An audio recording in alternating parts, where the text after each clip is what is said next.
우리가 새해가 되면 복 많이 받으시라는 인사를 많이 하지 않습니까? 그래서 제가 금요일 날 성경이 이야기하는 복에 대해서 여러분들께 설명을 드렸습니다. 그래서 성경이 이야기하는 복은 무엇인가? 무언가를 많이 소유하는 것이 복이 아니라 바로 하나님이 동행하시는 것이 성경이 이야기하는 복이다, 이렇게 말씀을 드렸습니다.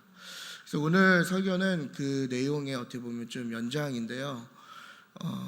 그 하나님께서 동행하시는 그 복을 나의 복으로 가장 만들 수 있는 그 비결이 무엇이냐면 바로 감사입니다. 그러니까 하나님께서 동행하시는 삶의 시작은 바로 감사로부터 시작된다라는 것입니다. 그래서 올 한 해 우리에게 항상 감사가 넘치는 복이 있기를 축복합니다. 작년 한 해를 여러분들께서 어떻게 보내셨는지 모르겠습니다. 그래서 어떻게 한 해를 감사로 보내셨는지 아니면 불평과 원망으로 보내셨는지 이렇게 좀 돌아봤으면 좋겠습니다. 저는 말씀을 준비하면서 작년 한 해를 이렇게 돌아보니까 참 감사한 일이 많음에도 불구하고 순간순간 굉장히 많은 불평과 불만을 제 입 밖으로 냈던 것 같아서 조금 반성하면서 후회가 남는 그런 시간이었던 것 같습니다. 여러분들은 어떠십니까? 2023년 돌아봤을 때 감사가 많으셨습니까? 아니면 매 순간 불평과 불만과 원망이 많은 한 해를 보내셨습니까? 우리가 이 불평을 크게 문제 삼지 않습니다. 왜냐하면 이 불평이라고 하는 것은 우리의 일상에 너무나 당연한 일이기 때문입니다. 그래서 서방교회의 유명한 신학자이죠, 아퀴나스조차도 7대 죄의 항목 중에 이 불평을 포함하지 않습니다. 그러니까 그만큼 불평이라고 하는 것은 죄로 여기지 않는다는 것이죠. 불평은 우리의 삶에서 굉장히 익숙하고 보편적인 것입니다. 내가 사는 환경이나 내가 사는 집에 대해서, 또 내가 타는 차에 대해서, 그리고 어떤 사람과의 관계에서, 또 우리의 가정 속에서 부부간의 사이에서, 또 부모와 자녀의 관계에서도, 그리고 나랑 친한 지인과 친구의 사이에서도 우리는 너무나 쉽고 너무나 가볍게 불평합니다. 그래서 가정에서도 늘 불평하고요, 여러분들이 계시는 직장에서도 늘 불평합니다. 이게 굉장히 보편적인 거죠. 안 하는 분이 적게 하시는 분은 계셔도 아예 불평을 안 한다라고 하는 사람은 우리가 찾아볼 수 없는 것 같아요. 그래서 이 불평이 어디까지 미치냐면 국가와 정치인까지도 우리가 또 불평하죠. 그래서 나라가 나에게 해준 게 뭐가 있느냐부터 시작해서 정치인들 바라보면서 불평하고 원망하고, 우리가 이런 모습을 발견하게 되죠. 물론 교회 안에서도 불평이 넘쳐납니다. 그래서 여러분들 불평 많이 하시잖아요. 찬양이 이렇쿵 저렇쿵, 그죠? 어느 분을 지칭하는 건 아닙니다. 그냥 예를 들자면 교회가 어두우니 밝으니, 그죠? 말씀이 기니 짧으니 다 불평이죠. 그러지 않습니까? 우리가 임영웅 나오면 신곡은 2번 듣고 외우시면서도 우리가 찬양 부르면 어지럽다, 시끄럽다, 이 교회가 이게 나이트냐, 벌써 이렇게 시작하는 거잖아요. 그러니까 불평이라고 하는 것은 굉장히 보편적인, 애나 어른이나 할 것 없이 모두가 불평합니다. 저희 첫째가 6살인 이제 7살인데요. 뭐만 하면 아우 진짜 맨날 이래요. 그래서 이게 제 모습을 보고 지금 따라하는 것 때문에 이제 저희 부부가 심각하게 이 부분을 점검하고 안 하려고 하는데, 그럼에도 불구하고 뭐만 하면 아유 진짜 이래요. 그래서 이제 둘째가 딸인데 이제 5살이거든요. 동생이 뭐만 하면 아우 진짜 못 살겠네, 맨날 이래요. 그래서 집 나가버려야지 이래요. 그래서 제가 집 나가버린다는 얘기는 안 쓰는데 어디서 듣고 와서 하는지 모르겠지만 애나 어른 할 것 없이 모두가 불평합니다. 그래서 불평이라고 하는 것은 굉장히 자연스러운 것이죠. 그래서 너무나 일반적이고 일상화되고 그 심각성에 대해서 우리는 문제 제기하지 않습니다. 그러나 우리가 기억해야 할 것은 불평이 우리의 신앙에 있어서 얼마나 치명적인가를 오늘 본문은 확실하게 밝히고 있습니다. 왜냐하면 불평은 아주 치명적인 결과를 우리의 삶에 남기기 때문입니다. 그래서 불평이 있는 삶은 결과적으로 복된 삶을 망치게 되는 것입니다. 그러니까 아무리 하나님께서 우리의 삶에 임재하시고 우리와 함께 하시기 원하셔도 우리의 삶 가운데 그런 불평이 많이 있다면 우리가 그런 말이 있죠. 굴러 들어온 복을 걷어찬다. 바로 복을 걷어차는 것입니다. 반대로 감사는 그 복을 우리가 누리게 합니다. 그러니까 하나님이 임재하실 때, 하나님이 우리의 삶을 이끌어 주실 때 우리가 감사하면 그 복이 나의 복이 되는 것입니다. 그래서 오늘 본문 11장 이 전체의 스토리입니다. 사실 11장 1절에서부터 35절까지의 긴 본문의 내용이지만 우리가 시간과 또 여러분들에게 드린 삽지의 그 지면 관계상 제가 1절 한번 읽어드리고 31절과 35절 그래서 서론과 결론으로 이렇게 본문을 정해드렸습니다. 물론 오늘 전체적인 내용을 통해서 이 11장 전체의 내용을 다룰 것이고요. 그래서 우리가 감사하기 위해서 우리가 조심해야 할 세 가지 불평에 대해서 오늘 말씀을 나누도록 하겠습니다. 먼저 1장과 10장까지의 내용은요. 이제 이스라엘이 출애굽 이후에 광야의 진군을 앞두고 정결의 준비를 하는 상황입니다. 그래서 출애굽 이후에 우리가 생각하기로는 출애굽 이후에 바로 40년간 광야를 돌았다고 생각하시잖아요. 근데 성경을 잘 읽어보시면 출애굽 이후에 한 2년에서 3년 정도의 기간 동안 그 홍해 앞에서 정결의 의식을 진행합니다. 그래서 거룩한 백성으로 준비되기 위해서 진영부터 시작해서 성막과 그리고 그 백성 자체에 대한 정결을 준비하는데요. 1장에서 10절을 보면 이스라엘이 굉장히 순종합니다. 그래서 그 정결이 성공적으로 끝났다라는 것을 우리가 알 수 있는데 11장 1절을 보시면 이제 그 진군이 시작하면서 뭐라고 성경에 기록되어 있냐면 여호와께서 들으시기에 이스라엘의 백성의 불평을 하나님께서 들으셨다. 그러니까 11장에서 광야의 진군이 시작된과 동시에 뭔가 이게 이스라엘이 맞을까 싶을 정도로 갑자기 이스라엘이 불평을 시작하는 거예요. 뭔가 원망하기 시작한 것이죠. 그래서 오늘 본문에는 이스라엘의 총 3번의 불평이 있는데 이 불평의 유형을 잘 살펴보면 이러한 불평들이 우리의 삶에 굉장히 밀접한 불평이라는 것을 우리가 발견할 수 있게 됩니다. 그래서 우리가 흔히 하는 불평들, 그래서 우리가 이것을 좀 보고 이 불평을 끊고 감사의 삶을 사는 저와 여러분의 복된 삶이 되기를 축복합니다. 첫 번째 우리가 조심해야 할 것은 탐욕으로부터 시작되는 불평입니다. 그래서 4절과 6절인데요. 이스라엘의 이 첫 번째 불평은 탐욕에서 시작이 됩니다. 그리고 또 한 가지 특이점은 바로 잡족이라고 하는 다양한 인종들의 불평으로 시작됩니다. 그래서 당시 출애굽 이후에 이스라엘 백성만 애굽을 탈출한 것이 아니고 그 이스라엘을 따라서 다양한 민족들이 적은 민족이지만 함께 출애굽을 하게 됩니다. 근데 그 적은 인원의 잡족들이 이제 불평을 하기 시작되는 거예요. 그러니까 이 작은 인원으로 시작된 불평이 이제 모든 백성으로 확대되는 것을 우리가 발견하게 되거든요. 그래서 4절을 보면 그들 중에 섞여 사는 인종들이 이제 그들은 이스라엘 유대인들을 이야기하는 것이죠. 그들 중에 섞여 사는 인종들이 탐욕을 품음에 그리고 10절을 보면 그 결과가 무엇이냐면 백성의 온 종족이 울더라. 그러니까 작은 그 잡족으로부터 시작된 불평이 이제 나중에 어떻게 되냐면 온 이스라엘이 불평하며 울 정도로 이게 확대되었다라는 것을 우리가 발견하게 됩니다. 그러니까 이 사람들의 불평은 한 가지입니다. 다양한 음식을 먹고 싶다라는 것이었어요. 그래서 여러분 우리가 탐욕이 무엇입니까? 바로 지금 주어진 것에 만족하지 못하고 지나치게 욕심을 부리는 것을 탐욕이라고 하는 것이죠.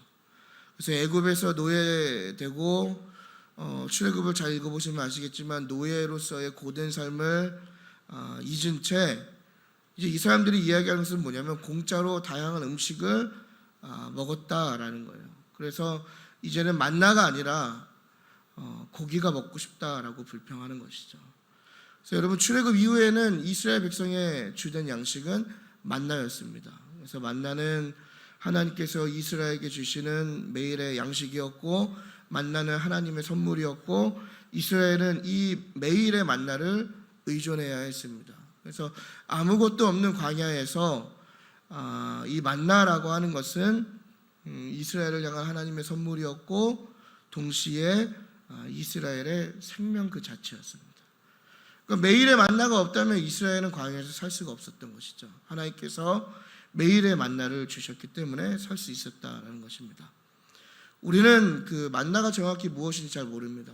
오늘날 존재하지 않기 때문에 모르지만, 성경을 보면 만나는 꿀 섞은 과즙처럼 맛이 있었고, 갓이라고 이렇게 되어 있는데요. 이게 현대어로 보니까 고수 씨앗 같은 하얀 작은 이렇게 만나라고 출애굽기에 설명이 되어 있는데, 이 만나를 가지고 끓이고 기름으로 이렇게 튀기면 튀김 맛이 나는 빵으로 요리할 수 있었다라고 합니다.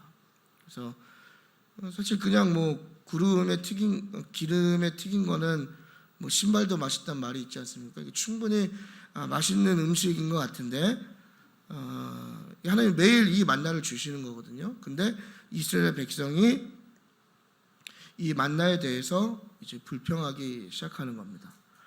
그래서 이 잡족들이 처음에 뭐라고 불평하냐면, 우리가 기적이 다 했다. 이게 다른 얘기는 뭐냐면, 이제 내가 식욕이 없다 이거예요. 그러니까 매일 만나를 먹으니까 식욕이 없다, 질렸다.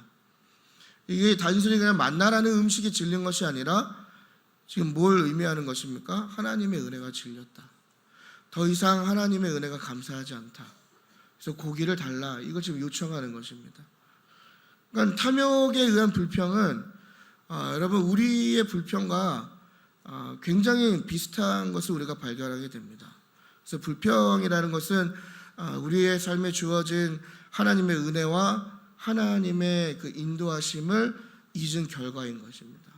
그러니까 우리의 삶에 불평이 많을수록 결국 하나님을 잊은 삶이 되어버리는 것이죠. 그래서 이 불평이라는 것은 은혜를 부정하는 행위이고, 또 광야 같은 우리의 삶에 매일매일 내려주시는 하나님의 보살핌을 잊은 결과가 불평인 것입니다. 그러니까 여러분, 우리가 작년 한 해 많은 불평을 했다면, 혹은 순간순간 불평했다면, 우리는 하나님을 믿는다고 이야기하고 하나님의 백성이라고 이야기하지만 여전히 그 가운데에서 하나님의 은혜를 부정하는 그러한 삶을 살았다라고 우리가 이야기할 수 있을 것입니다. 그래서 여러분의 삶을 잘 돌아보십시오. 저도 마찬가지지만 만나와 같이 매일 내려주시는 하나님의 그 선물이 없었다면, 그 은혜가 없었다면, 또 그 보살핌이 없었다면 우리가 지금 어떤 모습으로 살고 있겠는가, 이거 우리가 반드시 떠올려 볼 필요가 있는 거예요. 그러니까 우리는 하나님 앞에 무언가 내세우기를 굉장히 원하잖아요. 하나님 앞에 내가 이것도 했고 이렇게 열심을 갖고 있고, 어쩌면 이 가운데서는 어떤 마음으로 예배에 나오셨는지 모르겠지만 그 주의를 지켰다라는 것만으로도 뭔가 하나님께 내가 할 도리를 다하고 있다라고 이야기할 수 있지만, 우리가 좀 더 깊게 생각해 보면 이미 우리의 삶에 충분히 주어지는 그 하나님의 은혜 앞에서 우리가 무엇을 하나님 앞에 내세울 수 있냐라는 거예요. 우리가 이런 부분을 잘 고민해야 될 부분인 것이죠. 과연 우리가 하나님의 은혜와 하나님의 보살핌 없이 광야 같은 우리의 삶에서 단 하루도 생존할 수 있겠냐라는 거예요. 그러니까 단편적인 예를 들면, 여러분 하루를 시작하고 하루를 안전하게 마무리하는 것이 과연 여러분의 능력입니까?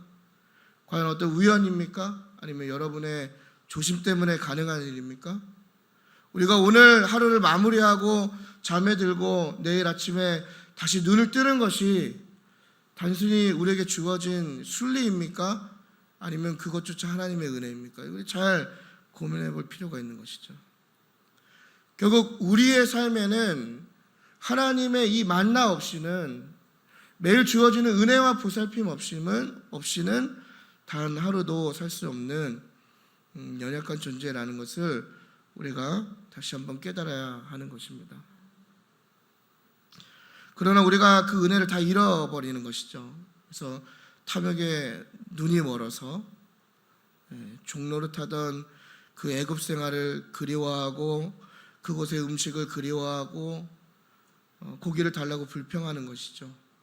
그러니까 이게 뭘 의미합니까? 다 우리의 옛사람을 추구하고 옛삶을 그리워하고 하나님을 믿기 이전의 삶이 더욱더 낫다고 고백하는 거예요.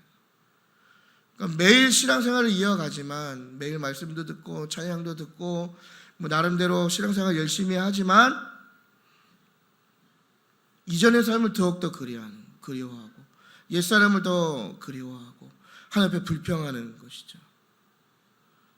또 우리가 이스라엘처럼 그 은혜로 족하는 것이 아니라 더 많은 것을 소유하기 원하고 더 많은 것을 소유하지 못했을 때 하나님께 불평하고 있지 않습니까?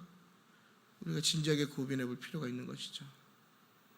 어쩌면 그 죄로 인하여서 영원히 죽을 수밖에 없는 사형수와 같은 우리를 자녀 삼아 주신 하나님의 은혜를 잊고 우리가 지금의 은혜에 감사하지 않고 불평하고 있지 않은지 우리가 굉장히 고민해 볼 필요가 있는 것입니다. 여러분, 우리가 하나님의 양자 되었습니다. 여러분 믿으십니까? 우리는 하나님의 양자됨이죠. 자녀지만 정확하게 따지면 양자됨입니다. 근데 여러분, 제가 자녀를 키워보니까요, 제 자녀를 무지 사랑하지만 제가 선택해서 낳은 건 아닙니다. 그러지 않습니까? 낳고 보니까 제 자녀였던 거예요. 근데 제 아버지는 새아버지시거든요. 근데 제 아버지는 저와 제 동생을 선택하셨습니다. 어떤 의미인지 아시겠어요? 하나님께서 여러분을 자녀로 낳으신 것이 아니라 죄인인 여러분을 선택하신 거예요. 그러니까 아무런 사랑을 받을 수 없는 우리의 조건에 있는 정말 죽을 수밖에 없는 당연한 죽어야 되는 우리를 하나님께서 선택하셨다 이 말입니다. 이 얘기는 뭐냐면요, 그 은혜가 우리가 당연히 여길 수 있는 은혜가 아니라는 거예요. 얼마나 큰 은혜인지 모르겠어요. 그러니까 물론 여러분들은 양자가 아니시기 때문에 또 물론 가정 환경에 따라서 저와 비슷한 분도 계실 수 있겠지만 저랑 비슷하신 분들은 많이 공감하실 거라 생각해요. 우리가 잘나서 우리가 선택받았겠습니까? 그렇죠? 하나님의 은혜라고밖에 설명할 수 없는 거예요. 그러니까 그 은혜 가운데 우리가 살아감에도 불구하고 그 은혜를 매 순간 잃어버리고 불평하고 탐욕에 눈이 멀어 하나님께 무언가를 더 요구하고 결국 그 결과가 무엇입니까? 복된 삶이 될 수 없는 것이죠. 그러므로 여러분 탐욕을 조심하시기 바랍니다. 그리고 우리에게 주어지는 매일의 만나인 그 은혜를 사모하고 감사해야 하시길 바랍니다. 그리고 우리의 입술에 불평보다는 이러한 고백이 있었으면 좋겠어요. 주님은 전능하시다. 여러분 이게 무슨 뜻인지 아십니까? 단순히 하나님께서 온 우주 만물을 지으셔서 전능하시다라고 고백하는 게 아니고요. 이게 조금 신학적인 의미가 있는데요.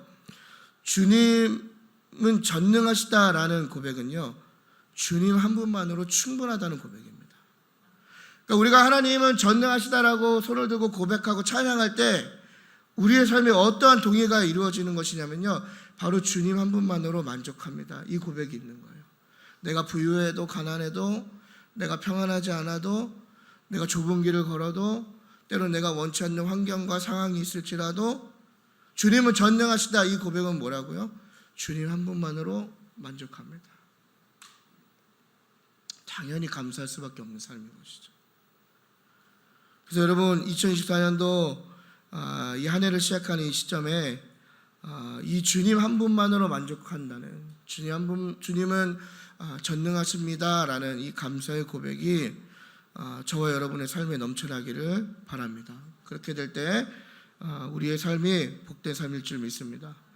두 번째는 우리가 조심해야 할 것은 바로 어려운 상황에서 시작되는 불평입니다. 이 두 번째 불평은요, 이제 이스라엘의 불평이 아니라 바로 모세의 불평입니다. 그래서 온 백성이 이 불평에서 모세도 들었고 하나님도 들었다라고 10절에서 설명하지 않습니까? 그리고 하나님께서 그 울음에 대해서 굉장히 분노하고 계신 거예요. 그런데 이번에는 모세가 어떤 반응을 보이냐면요, 이 지도자로서의 압박감에 대한 원망을 하나님께 그대로 토로합니다. 그래서 12절과 15절인데 12절에 뭐라고 얘기하냐면요, 이 모든 백성을 내가 배웠나이까, 그러니까 내가 낳았습니까? 하나님께 질문하는 거예요. 이 불평하는 백성들을 하나님 내가 낳았습니까? 내가 그들을 품고 하나님께서 말씀하신 가나안 땅에 내가 가야 합니까? 지금 질문하는 겁니다. 13절에 뭐라고 얘기합니까? 백성에게 줄 고기를 내가 어디서 얻습니까? 이게 어디 있냐라는 거예요. 하나님 상식적으로 60만 명이 지금 이 광야에 있는데 이 60만 명을 먹일 이 음식을, 이 고기를 내가 어디서 얻습니까? 지금 불평하는 겁니다. 그들이 나를 향하여 우는데요, 내가 이 고기를 어떻게 먹게 합니까? 하나님 어떻게 할까요? 지금 따지는 겁니다. 그래서 14절은 뭐라고 합니까? 나 혼자서는 이 모든 걸 감당할 수 없습니다. 결국엔 15절 뭐라고 합니까? 즉시 나를 죽여 내가 당한 고난을 보지 않게 하옵소서. 그러니까 나를 죽여 주시옵소서. 굉장한 지금 불평과 불만을 늘어놓는 것이죠. 그러니까 결국에는 이 모세의 불평이 우리의 불평이지 않습니까, 여러분? 그리고 불평이 뭐 평안할 때 나오는 좀 이상한 분은 안 계시죠. 다 우리가 불평이 언제 나옵니까? 우리가 뜻하지 않는 상황, 또 내가 뭐 계획하지 않았던 상황, 뭐 이럴 때 불평하잖아요. 모세는요, 여러분 아시겠지만 수많은 기적과 이적을 경험한 사람입니다. 그래서 늘 제가 뭐 다른 설교 시간에 말씀드리지만 이 모세의 삶을 잘 들여다보면 하나님을 대면했지만 그 일생의 기회 중에 일생 속에서 하나님을 대면한 기회는 몇 번 안 되는 찬스라고 말씀드렸잖아요. 그래서 우리가 기도하시다 보면 흔히 이렇게 얘기하는, 뭔지 아시죠? 집통계시 받는 분들, 굉장히 위험한 분들이라고 제가 말씀드리잖아요. 하나님의 음성을 들었다, 하나님께서 말씀하셨다. 굉장히 위험한 부분입니다. 매일의 응답을 어떻게 받으시는지 저는 잘 모르겠지만 이 모세조차도 하나님을 대면하고 하나님을 만나는 것이 그 120년의 인생 동안 몇 번 안 되는 찬스란 말이죠. 중요한 건 뭐냐면 굉장히 중요한 경험을 했다라는 거예요. 그럼에도 불구하고, 굉장한 이적을 체험했음에도 불구하고 하나님 앞에 굉장한 불평을 늘어놓는 모습, 그러니까 어려움을 겪는 것이죠. 백성들의 압박에 하나님을 바라보기보단 하나님을 원망하는 모세의 모습. 심지어 이제 자신을 죽여달라고 불평하는 것입니다. 그러니까 하나님께서 모세를 왜 부르셨느냐? 바로 이스라엘과 하나님의 중보자로서의 부른 것이죠. 그러니까 뭔가 중보자의 역할을 해야 하는 모세가 자기의 역할을 잊어버리고 불평하는 것입니다. 그래서 21절에서 23절을 보시면요, 하나님께서 내가 너의 요구를 들어줄 거라고 말씀하시거든요. 내가 네가 요청한 대로 들어줄 거야. 근데 모세가 어떻게 반응하냐면요, 여전히 그 말씀을 믿지 않고 불평합니다. 여러분, 우리도 살면서 하나님의 놀라운 인도하심을 경험했지만 우리가 어려움을 겪을 때 얼마나 많은 불평을 하나님 앞에 늘어놓습니까? 뭐 굳이 하나님께 하지 않아도 우리의 입에서 얼마나 많이 불평을 늘어놓냐 이 말이에요. 뭐 좀 안 되는 거 있으면 여러분 바로 알파벳 C를 찾지 않으십니까? 아이씨, 바로 나오죠. 하나님보다 작은 문제인 거 우리가 알지만, 그렇죠? 그럼에도 불구하고 그 작은 문제를 경험하면 우리가 하나님께 얼마나 많은 불평을 늘어놓냐 이 말이에요.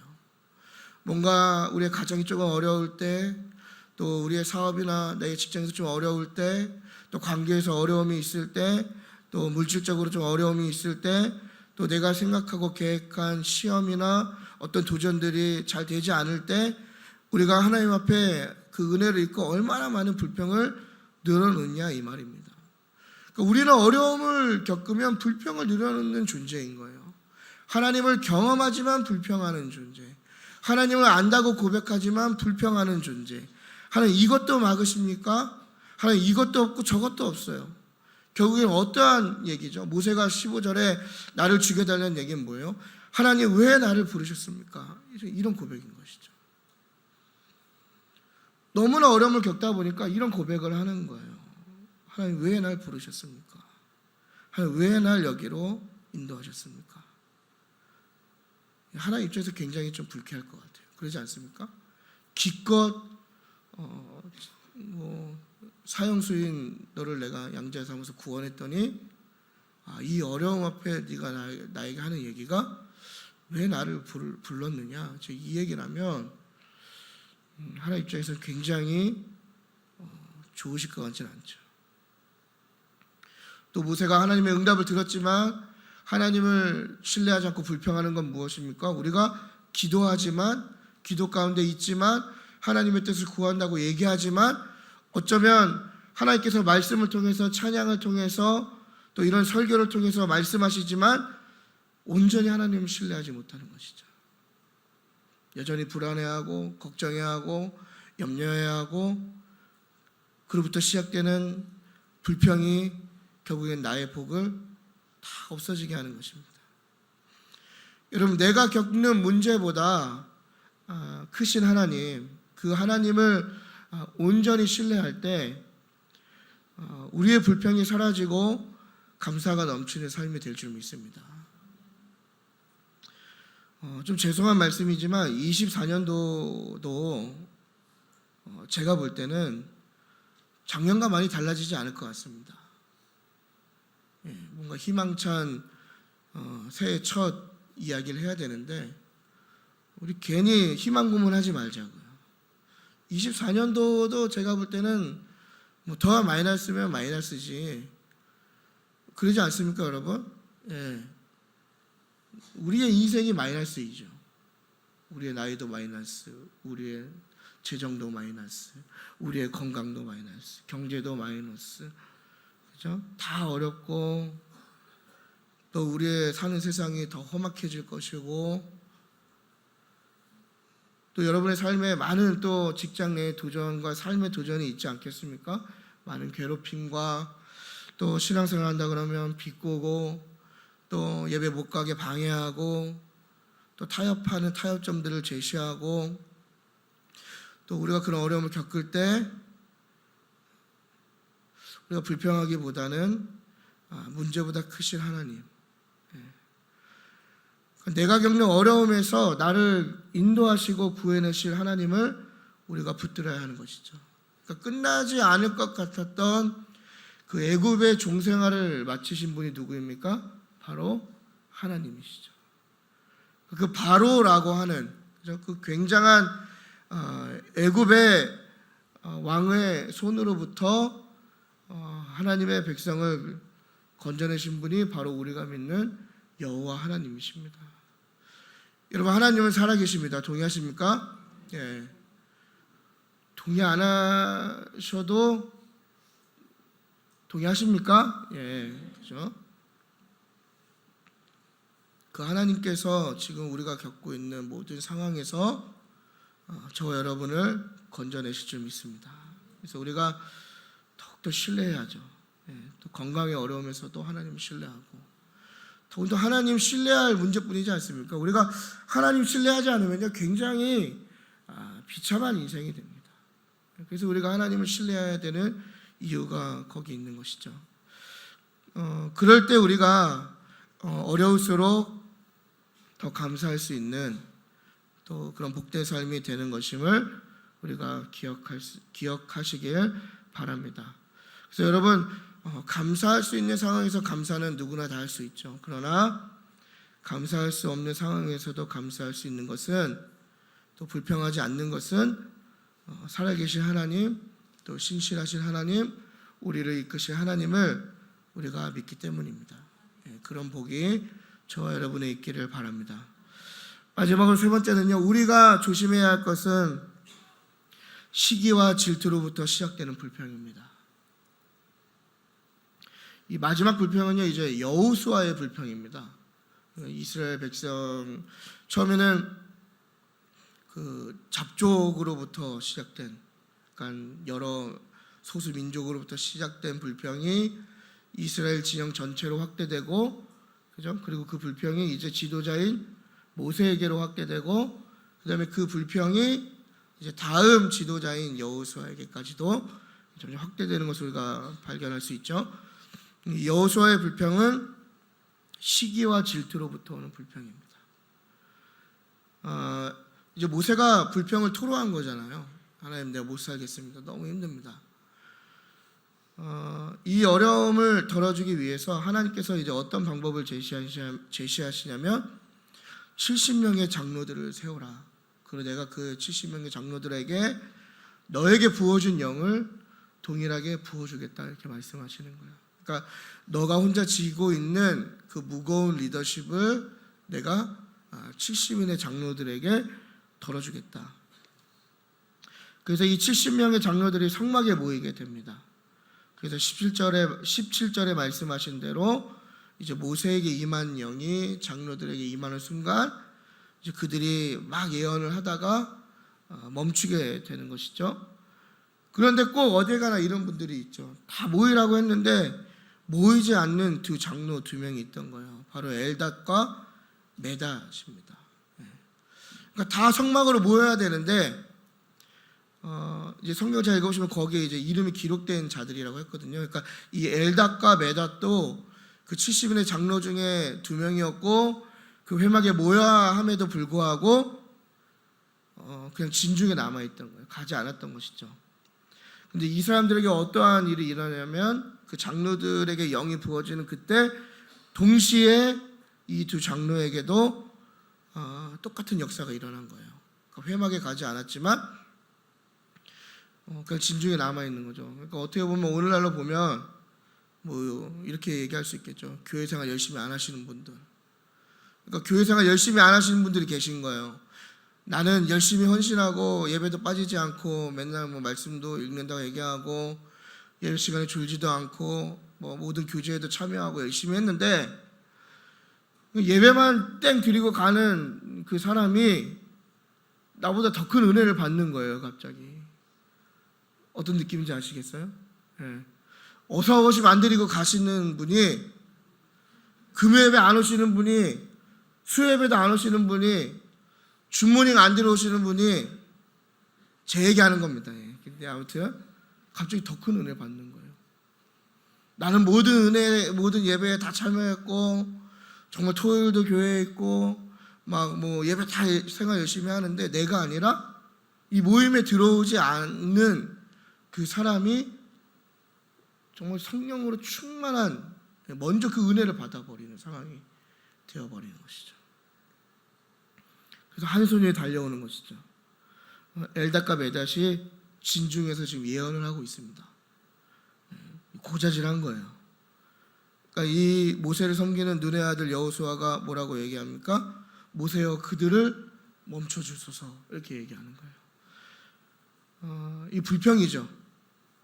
그러니까 그 사람들을 보면서 자기의 기준에 합당하지 않고 이해가 가지 않고 또 자기의 입장에서는 그 사람들이 시기가 난 거예요. 그래서 모세가 뭐라고 얘기합니까? 나를 두고 시기하느냐, 이렇게 얘기하는 거예요. 그래서 여호수아 입장에서는 뭐 우리가 상상해 보면 충분히 뭐 그럴 수 있을 것 같습니다. 그러지 않습니까? 이 여호수아를 성경에서 뭐라고 설명하냐면 어렸을 때부터 모세를 최측근에서 시중드는 자가 바로 이 여호수아였거든요. 그러니까 시중들었던 얘기는 뭐 굳은 일도 다 했을 것이고 그 명령을 따라서 훈련도 받았을 것이고 또 좀 뭐 험한 일도 했을 것이고 여러 가지 일을 하지 않았겠습니까? 그런데 장로들이 먼저 특히나 그 자리에 가지도 않는 그 두 장로가 여호수아, 그러니까 자기의 어떤 열심보다 자기의 어떤 성과보다 더 먼저, 자기보다 더 먼저 하나님의 영을 받는 순간 충분히 시기할 수 있는 상황이 되어버린 거죠. 이제 그러나 모세가 이제 뭐라고 얘기합니까? 모든 하나님의 백성이 선지자가 되길 원한다. 그러니까 여호수아가 보여야 할 올바른 반응은요, 이제 모세와 같은 백성들이 막 공동체가 건강하게 세워져 가고 있을 때 오히려 하나님께 감사했어야 됐죠. 하나님께서 큰 은혜를 주셔서 우리 이스라엘 백성이 이렇게 건강하게 세워지고 있습니다. 어떻게 보면 아까 말씀드린 대로 이렇게 좀 갑자기 은혜 받으시면 우리가 거기에 대해서 시기하고 질투할 부분이 아니라 하나님, 또 이렇게 한 영혼이 건강하게 세워짐에 감사합니다. 이런 고백이었어야 된다는 거예요. 그러나 이 여호수아는 올바른 반응이 아니라 시기와 질투에서 오는 불평을 합니다. 여러분, 우리 안에 이러한 시기와 또 질투와 또 이런 좀 악한 마음으로부터 오는 불평이 있지 않습니까? 그래서 우리가 시기라고 하는 것, 누군가를 보면서 시기하는 그 마음의 그 근원은 무엇이냐면 상대방이 나보다 못하다고 여기는 것에서 시작하는 마음입니다. 그러니까 여러분, 시기를 굉장히 잘하시는 분 계시죠? 누가 잘 된다 그러면은 배가 아프신 분들, 속된 말로 안 입고 오신 분들, 뭐만 잘 되는 거 보면 마음에 안 드는 거예요. 그냥 다 상대방이 나보다 못하다고 여기는 그 마음의 근원의 시작이 바로 이 시기인 것입니다. 그러니까 나보다 못하다고 여기는 사람이 내가 생각하기에 좋은 것을 누릴 때 드는 마음이 무엇이라고요? 바로 시기. 그러니까 우리의 연약한 마음인 것이죠. 결국에는 이 시기하는 마음은요, 화합이 아닌, 하나됨이 아닌 분열의 결과를 낳는 것입니다. 우리도 어느 장소에 있든지 또 어느 집단에 속하든지 충분히 우리가 이런 마음이 들 수 있고 또 이런 마음에서 시작되는 불평이 있기 때문에 우리가 조심해야 합니다. 그래서 여러분, 꼭 누구 자녀 잘 됐다고 하면은 축복해 주십시오. 지가 또 이렇게 하지 마시고, 아유, 우리 애가 더 난데, 또 그러지 않습니까? 우리 애가 더 잘났는데 제가 어떻게 저렇게 됐대? 이 차이가 여러분 우리 고쳐야 되는 부분입니다. 대기업 가고 좋은 직장 가면은 내 자녀가 좀 또 그보다 좀 그렇더라도 그냥 축하해요. 잘 갔어요. 또 어느 학교 갔다 그러면 축하해요. 이렇게 하고 그래야 되지 않겠습니까? 근데 맨날 그런 얘기 들으면 치가 아유, 우리 애가 더 잘난데 어떻게 갔대? 또 우연으로 갔나? 또 시기하고 질투하는 것들. 직장도 마찬가지 아닙니까? 누가 먼저 나보다 진급하면 아유, 저 양반이 어떻게 능력도 없고 직장 상사에게 아무나 떠는 저 사람이 어떻게 저 자리에 갔나? 시기하고 질투하지 말고 여러분, 복을 빌어 주십시오. 그 능력, 그 자리에 맞는 능력을 갖도록 복을 빌어주는 것이 하나님께서 우리에게 원하시는 것입니다. 불평하는 게 아니죠. 교회에서도 마찬가지 아닙니까? 누가 은혜 받고 잘 되면 이렇게 또 한 영혼이 세워짐에 감사하고 그래야지. 우리 다 그러잖아요. 좀 이렇게 열심히 안 하시는 분이 어느 순간 앞에서 열심히 하고 좀 하려고 그러고 그러면은 다 우리 어떤 마음이 들어요. 지가 언제부터 열심히 했다고 저렇게 또 앞에 가서 열심히 하나. 우리의 솔직한 마음 아닙니까, 여러분? 지가 언제부터 저렇게 은혜의 사람이었다고 손 들고 찬양하고 앞에 서고 자꾸 여자 목소리만 내니까 여자분들만 하시는 것 같은데 남자들 다 합니다. 또 앞에 이름 몇 번 호명되고 막 박수 받으면은 그래, 한 영혼이 잘 세워지는 게 참 감사하다, 이런 고백이 있어야 되는데 다 어떤 마음이 들어요. 아유, 나보다 못났으면서 그냥 비행기 태워줄까 좋다고 하는구나. 다 이러한 마음이 있는 것이죠.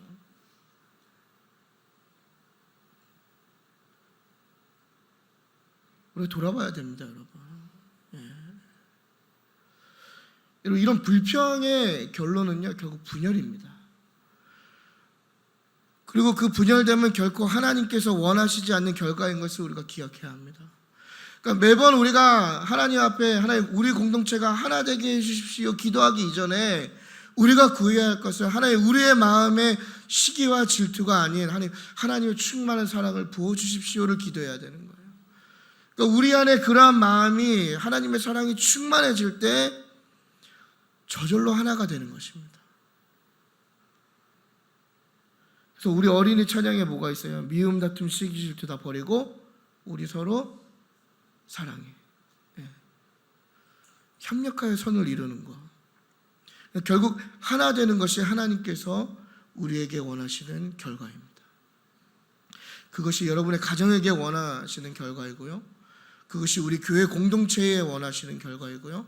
그것이 여러분 직장이나 사업장에 원하시는 결과임을 우리가 기억해야 합니다.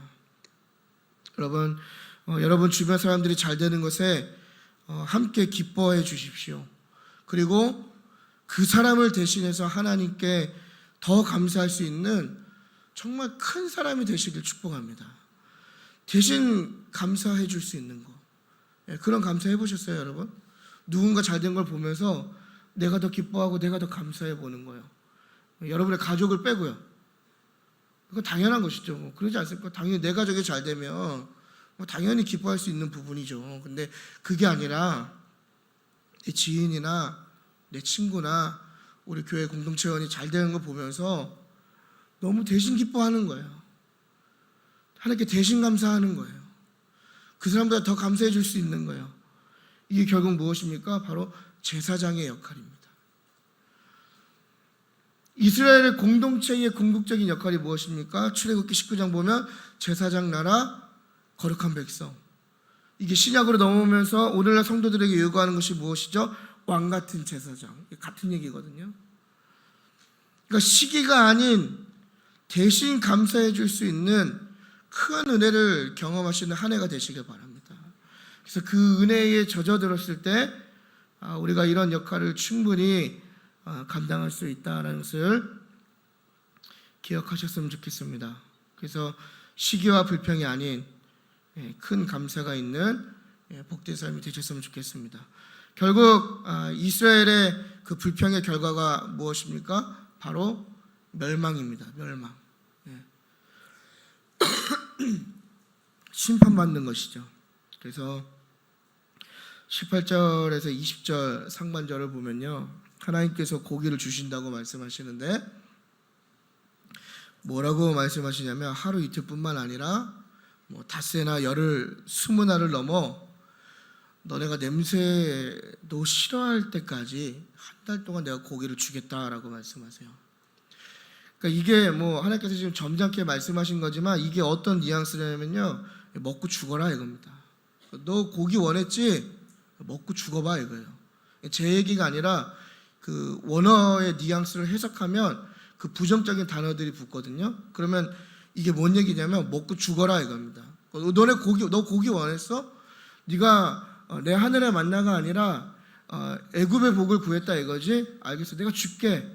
근데 어떻게 주냐고? 먹고 죽어라 이거예요.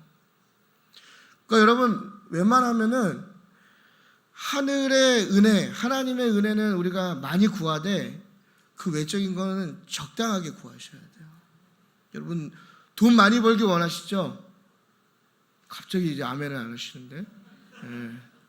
근데 제가 늘 말씀드리지만 주님 다음으로 좋은 건 돈 맞잖아요. 오늘날 이 화폐가 없으면 하나님의 사역을 할 수 없습니다. 그래서 이 가운데 영적인 거장도 나오셔야 되지만 물질의 거장도 나오셔야 돼요. 꼭 그렇게 될 거라 믿습니다. 근데 중요한 건 뭐냐면 하나님의 나라를 위해서 물질을 구하는 것이 아니라 이렇게 애굽을 그리워하면서 나의 옛 자아가 옛 삶을 그리워하면서 물질을 많이 구할 때 하나님께서 이런 말씀을 하신다는 거예요. 먹고 죽어봐. 생각해 보십시오, 여러분. 하늘에서 돈다발이 내 머리 위로 떨어진다면 그 돈 써보기도 전에 맞아 죽지 않겠습니까? 다 마찬가지죠. 여러분들이 구하는 것들, 하나님이 아닌 다른 거 구하는 것들, 다 옛사람, 옛삶, 과거를 그리워하면서 하나님의 의뢰를 잊으면서 구하는 것들, 다 이것들을 볼 때 하나님께서 너무 도가 지나치면 뭐라 말씀하시냐면 내가 줄게, 먹고 죽어봐 이거예요. 그러면서 33절과 34절에 뭐라고 말씀하십니까? 그 고기가 아직 너희의 이 사이에서 씹히기 전에 뭐 하셨다고요? 재앙으로 치셨다. 그러니까 그 많은 고기를 구해서 받았는데 그 고기를 씹어서 삼키기도 전에 하나님께서 그 욕심부린 자들을 재앙으로 치셨다라는 겁니다. 불평하는 자들이 받는 결과는 심판이고 죽음입니다. 그래서 여러분, 우리가 너무 불평하기보다는 하나님께 항상 감사하는 삶이 복되다라는 것을 우리가 이 부정적인 결과를 통해서 역설적으로 깨닫게 되는 것 같습니다. 말씀을 정리하겠습니다, 여러분. 그 불평이라고 하는 것은요, 전염되고 확대되는 성질이 있습니다. 이거 꼭 기억하셨으면 좋겠어요.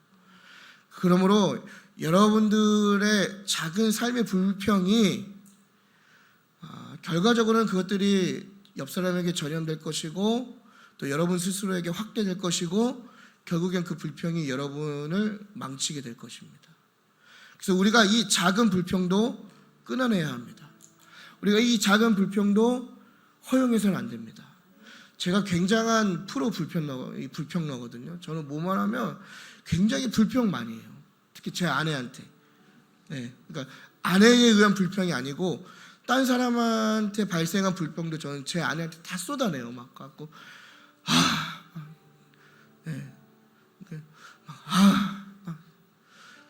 뭐 복잡한 상황이 있으면 막 다 불평하거든요. 그러면은 뭐냐고 물어봐요. 얘기는 안 해요. 그냥 막 예민한 거예요. 막 짜증나 있고 막 저희 아이가 저를 발로 차면 기분이 좋을 때는 막 받아줘요. 근데 제가 이렇게 막 불평이 쌓여있을 때 저를 차면 저도 똑같이 차버려요. 근데 제가 이제 저번 학기에 이제 신학 석사 과정을 이어서 하면서 이 민수기를 깊게 말씀을 보면서 제가 그나마 지금 줄이려고 하고 많이 줄인 게 뭐냐면 바로 이 불평입니다. 여러분, 이 불평이 결국 이스라엘의 1세대 공동체가 광야에 엎드리게 된 주된 원인입니다. 큰 죄를 지어서가 아니에요. 우상 숭배를 해서 이스라엘이 죽은 게 아닙니다. 이스라엘이 광야에서 엎드린 이유는 뭐냐면 바로 이 불평의 결과예요. 그리고 원래는 우리가 이렇게 얘기할 수 있죠. 하나님께서 이제 그 아말렉이나 다른 족속을 만나 두려워서 다시 돌아갈까봐 하나님께서 이렇게 광야 생활을 하게 하셨다라고 말씀하시죠. 그건 맞는 얘기지만 40년이라고 하는 그 기간이 정해진, 그죠? 사흘길이면 갈 수 있는 그 길이 40년이라고 정해진 그 주된 원인은 뭐냐면 바로 불평이라는 거예요. 그러니까 물론 하나님께서 우회시킬 계획은 있으셨어요. 하나님께서 바로 가나안으로 진군을 시키시는 게 아니라 광야를 우회시킬 계획은 있으셨지만 그 사흘길이 40년이 된 주된 원인은 뭐냐면 바로 광야에서의 불평이었다라는 겁니다. 그러니까 여러분 생각해 보십시오. 말도 안 되는 정말 하찮은 그 불평이죠. 그냥 고기를 먹고 싶다고 하는 하나님의 은혜를 잃어버린 그 불평이 그들이 죽게 만들었고 그들이 긴 시간을 돌아가게 만들었다는 거예요. 이 얘기가 뭐냐면 우리의 인생에 아주 작은 불평이, 심지어 나는 왜 이렇게 생겼을까 하는 그 외모에 대한 불평조차도 어떻게 보면 하나님께서 들으실 수 있다는 거예요. 제가 왜 외모 얘기가 나왔는지 모르겠지만 거울 보면서 불평하시는 분들 많이 계시죠. 여기도 손보고 저기도 손보고. 저도 거울 보면서 많이 불평하거든요. 이 작은 불평이 결과적으로 우리 삶에 굉장히 치명적이다라는 거예요. 그래서 여러분 2024년도 한 해는요, 우리가 감사의 고백을 붙들어야 될 줄 믿습니다. 그래서 시편 100편 4절에 감사함으로 그 문에 들어가라 라고 되어 있죠.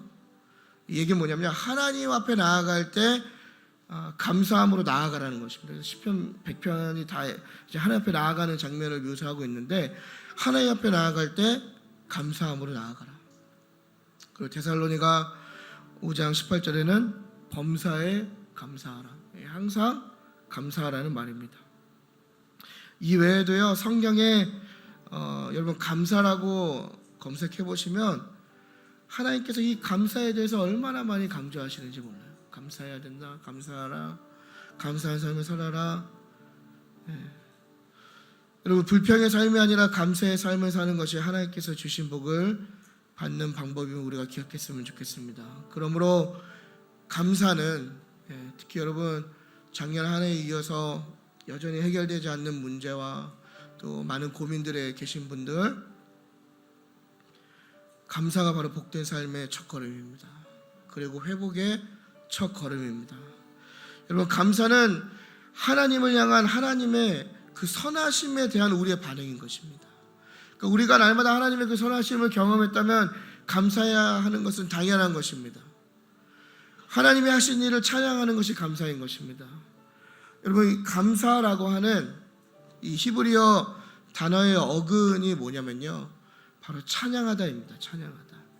그러니까 찬양하다에서 발전된 단어가 감사입니다. 감사. 그러니까 이 얘기는 뭐냐면 감사한다라는 것은 우리가 찬양한다라는 것이죠. 하나님을 찬양하는 것. 그러니까 여러분, 감사한 삶을 산다는 것은요, 결국 매일의 우리의 삶 가운데서 하나님을 찬양하는 삶입니다. 그래서 여러분, 찬양이란 게요, 꼭 뭐 CCM을 불러서 뭐 찬송가를 불러서 찬양이 아니라 내가 하나님 앞에 오늘도 감사합니다 고백하면 그게 찬양으로 하나님께 올려지는 거예요. 늘 감사하는 것은 하나님을 늘 찬양하는 것이죠. 그러니까 여러분 생각해 보십시오. 날마다 우리 2024년이 이 감사로 채워진다면 결국 무슨 얘기입니까? 우리의 삶의 모든 영역이 하나님께 감사와 찬양을 올려드리고 있다. 말로만 들어도 굉장히 복된 삶이지 않습니까?